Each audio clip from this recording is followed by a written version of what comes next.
সরকারি জমির ওপর অবৈধভাবে বাড়ি নির্মাণের অভিযোগে গঙ্গারামপুরের তৃণমূল নেতা বাবু চৌধুরীর বাড়ি থেকে সামগ্রী সরানোর ঘটনাকে ঘিরে চাঞ্চল্য ছড়ালো এলাকায়। সোমবার দুপুরে আদালতের নির্দেশে গঙ্গারামপুর থানার পুলিশের উপস্থিতিতে বাড়ি থেকে বিভিন্ন আসবাবপত্র ও সরঞ্জাম সরিয়ে নেওয়া হয়। ঘটনাটি ঘটেছে দক্ষিণ দিনাজপুর জেলার গঙ্গারামপুর থানার সামনে। স্থানীয় সূত্রে জানা গিয়েছে, গঙ্গারামপুর শহরের তৃণমূল নেতা বাবু চৌধুরীর বিরুদ্ধে অভিযোগ ওঠে যে তিনি গঙ্গারামপুর থানার সামনে পিডব্লিউডির সরকারি জমির ওপর অবৈধভাবে বাড়ি নির্মাণ করেছেন। বিষয়টিকে নিয়ে আদালতে মামলা দায়ের করা হয়। দীর্ঘ আইনি প্রক্রিয়ার পর আদালতের নির্দেশ মেনে সোমবার প্রশাসনের পক্ষ থেকে পদক্ষেপ গ্রহণ করা হয়। বিধানসভা নির্বাচনের কিছুদিন আগে দলীয় কর্মী শিবা চৌধুরীকে গুলি করার অভিযোগ উঠেছিল এই তৃণমূল নেতার বিরুদ্ধে। সেই ঘটনার এখনো এই তৃণমূল নেতার জেলে রয়েছে। এদিন গঙ্গারামপুর থানার পুলিশের উপস্থিতিতে বাড়ির ভেতর থেকে বিভিন্ন জিনিসপত্র সরিয়ে নেবার কাজ শুরু হয়। ঘটনাস্থলে উপস্থিত ছিলেন প্রশাসনের কর্মকর্তারাও। পুরো ঘটনাকে কেন্দ্র করে এলাকার সাধারণ মানুষের মধ্যে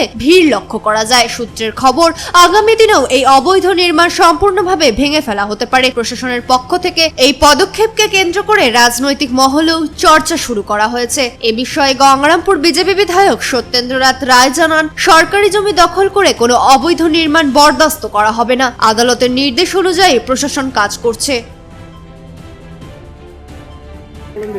এখানে আমি যতটুকু জানি যে এই বাড়িটা অবৈধভাবে এখানে নির্মাণ করা হয়েছিল, হ্যাঁ, সেই জন্য প্রশাসন থেকে এটাকে ভেঙে দিচ্ছে। এবং এখানে যে যার বাড়ি ছিল সে এক সময় এখানকার মানে দুষ্কৃতি হারমাত যাকে বলে আর কি, তৃণমূলে। কি নাম? বাবু চৌধুরী। হ্যাঁ, আচ্ছা। সে এই গোটা বড় বাজারটাকে অতিষ্ঠ করে, গোটা বড় বাজার কেন, গোটা এলাকাটাকে নষ্ট করে গেছিলো। এবং এই এখন বর্তমানে জেলে আছে। এই উপলক্ষে এখন বর্তমানে এনার যে বাড়ি সেটা প্রশাসন থেকে ভাঙার জন্য এসছে আর কি। কি কি করলো এখানে, কি কি দেখলেন? এটা আমি দেখছি, এখনই আমি আসলাম, এসে দেখছি যে প্রশাসনের লোকজন এসে সব জিনিসপত্র বের করে নিয়ে আসছে এই মুহূর্তে।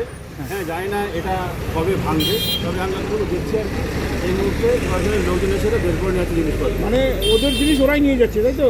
হ্যাঁ, ওদের জিনিস ওরাই নিয়ে যাচ্ছে। হ্যাঁ, ওনার যে সম্বন্ধী পবন চৌধুরী সে আপাতত এখানে আছে, তাকে দেখছি তার সে থেকে জিনিসগুলো নিয়ে যাচ্ছে।